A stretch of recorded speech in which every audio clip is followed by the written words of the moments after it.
Assalamualaikum warahmatullahi wabarakatuh. Baiklah, kali ini kita akan membahas ayat 141 dan 142 dari surat Al-An'am.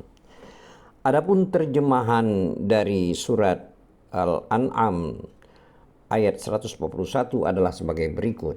Artinya, dan dialah yang menjadikan tanaman-tanaman yang merambat dan yang tidak merambat, pohon kurma, tanaman yang beraneka ragam rasanya, zaitun dan delima yang serupa bentuk dan warnanya dan yang tidak serupa rasanya. Makanlah buahnya apabila ia berbuah, dan berikanlah haknya atau zakatnya pada waktu memetik hasilnya. Tapi janganlah berlebih-lebihan. Sesungguhnya Allah tidak menyukai orang-orang yang berlebih-lebihan. Selanjutnya, terjemahan dari ayat 142 surat Al-An'am adalah sebagai berikut. Artinya, dan di antara hewan-hewan ternak itu ada yang dijadikan pengangkut beban dan ada pula yang untuk disembelih. Makanlah rizki yang diberikan Allah kepadamu, dan janganlah kamu mengikuti langkah-langkah syaitan. Sesungguhnya setan itu musuh yang nyata bagimu. Demikianlah tadi terjemahan dari ayat 141 dan 142 surat Al-An'am. Selanjutnya kita akan membahas makna daripada ayat-ayat tersebut di atas yang mengacu kepada ringkasan tafsir Ibnu Katsir. Terkait dengan ayat 141 dan 142 yang tadi telah kita bacakan, Allah telah berfirman dan menjelaskan karena Dia adalah pencipta segala sesuatu, dari mulai tanaman-tanaman, buah-buahan, dan binatang ternak yang dipalingkan oleh orang musyrik dengan pikiran-pikiran mereka yang rusak. Mereka membaginya dan memilah-milahnya, lalu mereka jadikan darinya ada yang halal dan ada yang haram. Allah telah berfirman dalam ayat 141 yang telah kita bacakan tadi, yang artinya pada kalimat, dan dialah yang menjadikan tanam-tanaman yang merambat dan yang tidak merambat.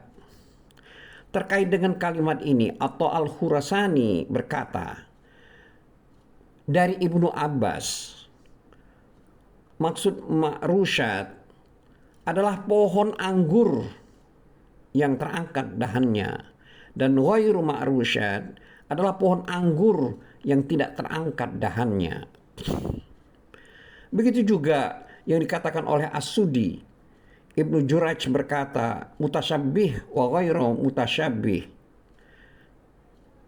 Maksudnya bermacam-macam yang dapat dilihat dan tidak bermacam-macam rasanya. Adapun Muhammad bin Ka'ab menafsirkan firman Allah, yaitu ayat 141 surat Al-An'am, yaitu pada kalimat, makanlah dari buahnya yang bermacam-macam itu bila dia berbuah. Maka Muhammad bin Ka'ab berkata, maksudnya adalah baik itu dari kurma basah ataupun anggur. Selanjutnya dalam kalimat pada ayat 141, yaitu kalimat firman Allah, dan berikanlah haknya, zakatnya pada waktu memetik hasilnya. Terkait dengan kalimat ini, yaitu sebagian kalimat dari ayat 141 ini, Ibnu Jarir mengatakan, sebagian ulama berkata itu adalah zakat wajib. Hal ini diriwayatkan dari Anas bin Malik. Ia berkata dalam menafsirkan ayat, yaitu pada kalimat, dan berikanlah haknya, zakatnya pada waktu memetik hasilnya. Yang dimaksud ini adalah zakat wajib. Sedangkan Ibnu Abbas berkata, yang dimaksud adalah zakat wajib, dikeluarkan pada saat ditimbang dan diketahui timbangannya. Begitu yang dikatakan oleh Sa'id al-Musayyab, juga Imam Ahmad dan Abu Daud, di mana telah meriwayatkan dari Jabir bin Abdullah bahwa Nabi Shallallahu Alaihi Wasallam memerintahkan untuk setiap yang berbuah lebat itu sebanyak 10 wasak dari buah kurma dan dengan satu tandan yang digantung di masjid untuk orang-orang miskin. Hadis ini sanadnya baik dan kuat. Adapun Tawus Abu Sya'sa, Qatadah, Al-Hasan, Ad-Daha dan Ibnu Jurat berkata, maksud dari zakat wajib itu Al-Hasan Basri berkata maksudnya adalah sedekah dari biji-bijian dan buah-buahan. Sedangkan ulama lain berkata itu adalah hak yang lain selain zakat. Mujahid berkata, pada tanaman diberikan segenggam, pada sekawanan ternak diberikan satu genggam, dan meninggalkan mereka, lalu mereka mengikuti bekas dari sekawanan ternak. Sa'id bin Jubair berkata, ini adalah maksudnya sebelum adanya zakat. Jadi peristiwa ini adalah sebelum adanya zakat untuk orang-orang miskin. Itu satu genggam. Dan satu ikat lagi adalah untuk makanan ternaknya. Ulama lain berkata, ini wajib hukumnya. Lalu Allah menghapuskan hukum tersebut dengan 1/10 atau 1/20. Hal ini diriwayatkan oleh Ibnu Jarir dari Ibnu Abbas, Muhammad bin Al-Hanafiyah, Ibrahim An-Nakhi dan selain dari mereka. Dan ini dipilih oleh Ibnu Jarir. Aku katakan pada penamaan perkara ini nasah. Perlu dikoreksi karena terkadang sesuatu hukumnya wajib pada asalnya, lalu memerinci penjelasannya dan dijelaskan juga ukuran berapa yang dikeluarkan dan kuantitasnya. Para ulama berkata ini terjadi, maksudnya peristiwa ini terjadi pada tahun kedua dari Hijriah.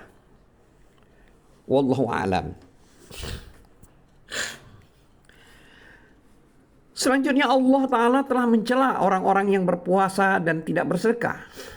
Sebagaimana Allah menyebutkan tentang penghuni surga di dalam suatu ayat. Yang artinya sungguh kami telah menguji mereka. Maksud di sini adalah orang-orang musyrik Mekah. Sebagaimana kami telah menguji pemilik kebun ketika mereka bersumpah pasti akan memetik hasilnya pada pagi hari. Tetapi mereka tidak menyisihkan dengan mengucapkan insya Allah. Lalu kebun itu ditimpa bencana yang datang dari Tuhanmu ketika mereka sedang tidur. Maka jadilah kebun itu hitam seperti malam yang gelap gulita. Lalu pada pagi hari mereka saling memanggil, pergilah pagi-pagi ke kebunmu. Jika kamu hendak memetik hasilnya, maka mereka pun berangkat sambil berbisik-bisik. Pada hari ini jangan sampai ada orang miskin masuk ke dalam kebunmu. Dan berangkatlah mereka di pagi hari dengan niat menghalangi orang-orang miskin, padahal mereka mampu menolongnya. Maka ketika mereka melihat kebun tersebut, mereka berkata, sungguh kita ini benar orang-orang yang sesat. Bahkan kita tidak memperoleh apapun. Berkatalah seorang yang paling bijak di antara mereka, bukankah aku telah mengatakan kepadamu, mengapa kamu tidak bertasbih kepada Tuhanmu?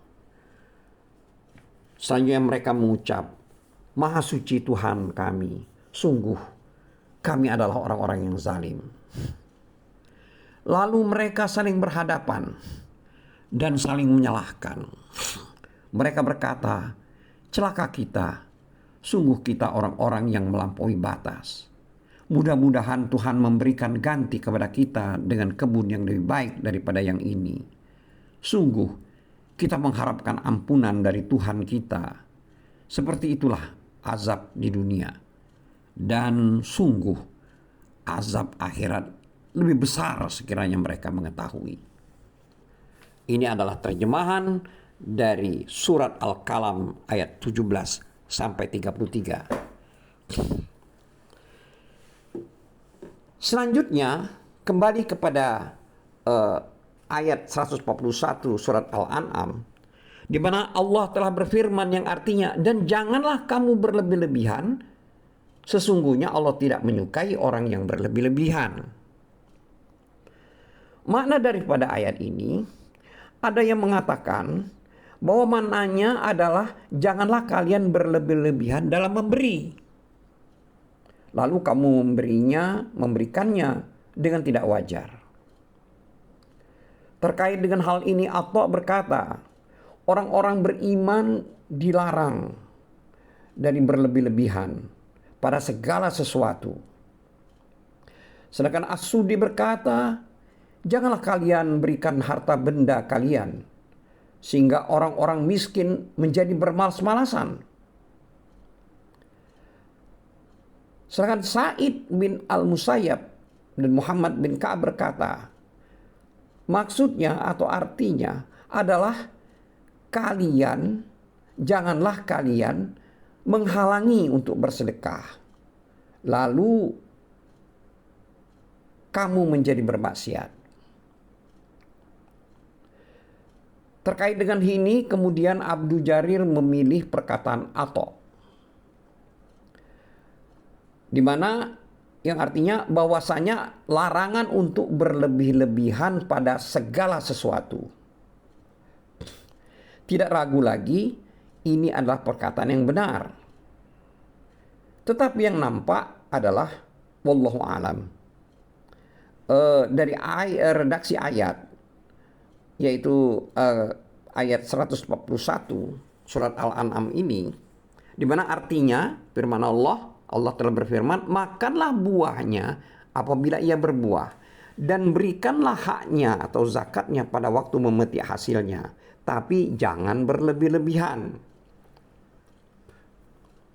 Jadi di sini maksudnya adalah makan, yakni janganlah kalian berlebih-lebihan pada waktu makan, karena itu membahayakan akal dan tubuh. Seperti halnya firman Allah Ta'ala pada surat Al-A'raf ayat 31, di mana Allah telah berfirman yang artinya makan dan minumlah, tetapi jangan berlebihan. Sungguh Allah tidak menyukai orang yang berlebih-lebihan. Di dalam Sahih Al-Bukhari disebutkan secara mu'allaq, yang artinya makan dan minum, berpakaian dan bersedekahlah dengan tanpa berlebihan dan sombong. Hadis ini menjelaskan ayat di atas. Wallahu alam. Selanjutnya firman Allah pada ayat 142 surat Al-An'am ini yang telah kita bacakan tadi sebelumnya, di mana Allah berfirman yang artinya, dan di antara hewan-hewan ternak itu ada yang dijadikan pengangkut beban, dan ada pula untuk disembelih. Jadi maksud di sini atau makna dari ayat ini adalah Allah telah menjadikan untuk kalian hewan ternak yang dapat digunakan untuk angkutan atau pengangkut beban, dan ada pula digunakan untuk disembelih. Ada yang mengatakan bahwa yang dimaksud dengan al-hamulah adalah unta yang diberi barang bawaan padanya, sedangkan al-farsh adalah hewan ternak kecil, maksudnya yang untuk disembelih. Seperti perkataan dari Abdullah tentang firman Allah Ta'ala, hamullah adalah yang diangkut oleh unta. sedangkan farsa adalah unta kecil. Al-Hakim meriwayatkannya dan berkata bahwa hadis ini sahih, tapi mereka berdua tidak mentakhrijnya. Selanjutnya Ibnu Abbas berkata, Al-Hamulah adalah yang besar, maksudnya unta yang besar. Sedangkan Al-Farsha adalah unta yang kecil. Begitu juga yang dikatakan Mujahid. Ibnu Abbas menafsirkan ayat 142 surat Al-An'am ini, yang artinya, dan di antara hewan-hewan ternak itu ada yang dijadikan pengangkut beban, dan ada yang pula untuk disembelih. Jadi di sini yang hamulah atau untuk pengangkut beban itu adalah unta, kuda, keledai, bagal, dan segala sesuatu, yaitu yang hewan yang membawa beban.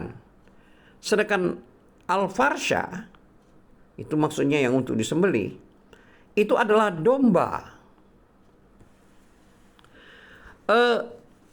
Ini dipilih oleh Ibnu Jarir. Dia berkata, aku memperkirakan dinamakan Farsha karena dekat dengan tanah, maksudnya kecil.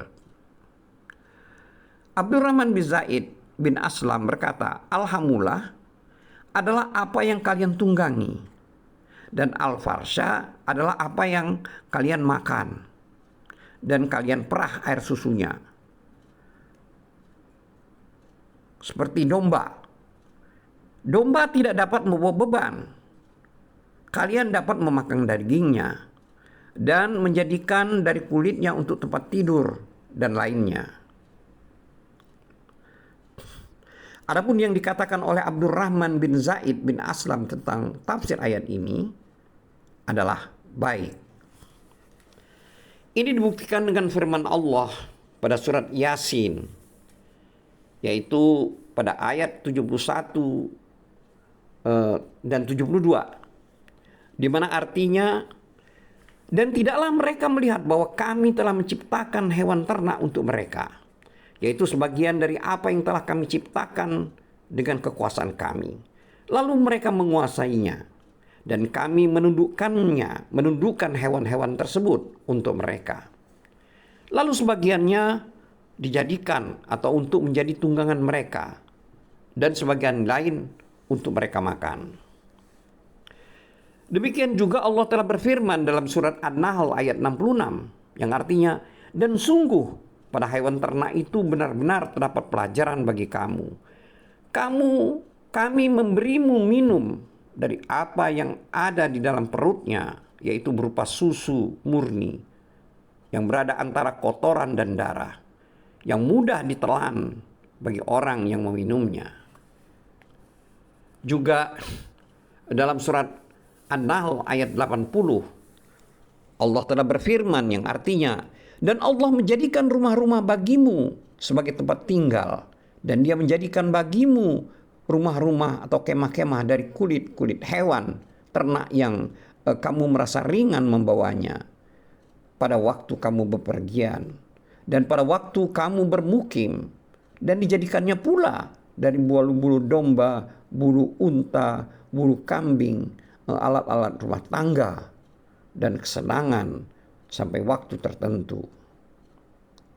Demikian juga Allah telah berfirman dalam surat Al-Mu'min ayat 79 sampai 81, di mana artinya adalah sebagai berikut.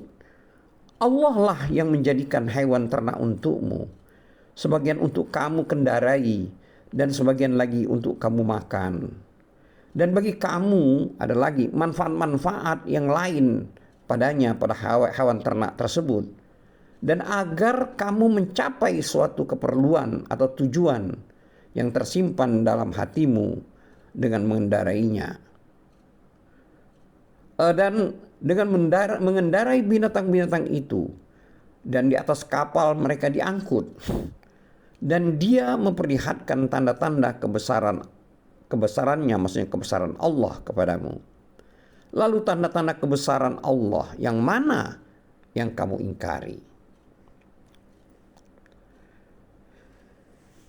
Selanjutnya Dalam pembahasan ayat 142 surat Al-An'am ini, maka Allah berfirman, yaitu pada kalimat yang ada pada ayat 142 ini, yang artinya, makanlah dari rizki yang telah diberikan Allah kepadamu.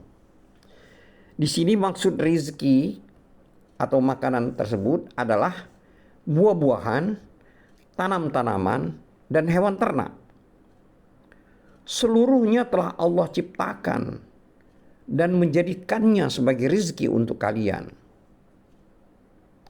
Kemudian dalam kalimat lain pada ayat 142 surat Al-An'am ini, Allah telah berfirman yang artinya, dan janganlah kamu mengikuti langkah-langkah setan. Maksud atau makna dari jangan mengikuti langkah-langkah setan itu artinya jalan-jalannya, maksudnya jalan-jalan setan, termasuk juga perintah-perintahnya atau perintah-perintah setan, sebagaimana orang-orang musyrik yang telah mengikutinya, di mana mereka mengharamkan apa yang direzekikan Allah, yaitu dari buah-buahan, tanam-tanaman, dengan mengada-ada terhadap Allah. Sesungguhnya setan, wahai sekalian manusia, itu untuk kalian adalah musuh yang nyata bagi kalian, musuh yang nyata bagimu. Maksud dari kalimat musuh yang nyata bagimu itu artinya jelas dan nyata.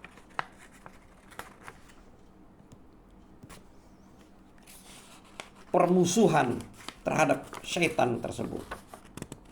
Seperti juga firman Allah dalam surat Al-Fatir ayat 6, di mana Allah berfirman yang artinya, sungguh setan itu musuh bagimu, maka perlakukanlah dia sebagai musuh. Karena sesungguhnya setan itu hanya mengajak golongannya agar mereka menjadi penghuni neraka yang menyala-nyala. Demikian juga Allah berfirman dalam surat Al-A'raf ayat 27. Wahai anak cucu Adam, janganlah kamu sampai tertipu oleh setan. Sebagaimana halnya dia, setan, telah mengeluarkan ibu bapamu dari surga dengan menanggalkan pakaian keduanya untuk memperlihatkan aurat keduanya.